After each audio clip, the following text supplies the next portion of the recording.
Hello, I'm Dave Epstein, and welcome to this edition of Growing Wisdom. Today we're talking about perhaps why your hydrangeas are not blooming.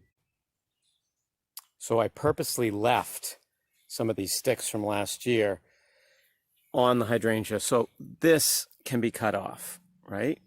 But if I had cut this stick off last year or early this spring, I wouldn't have the bloom because it blooms on what's called old wood. So this is from 2019.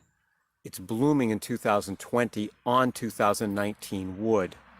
So that's the key with these types of hydrangeas. If you cut them back too early, you end up cutting the blooms off. So here's another example. There's a bloom that's on the old wood. If you had cut that all the way back, you would not have flowers. So you do not want to be cutting these things back until now I can see, okay, this is dead, so I'll cut that back. But you really want to leave, there's another bloom, again, blooming on old wood from the previous year.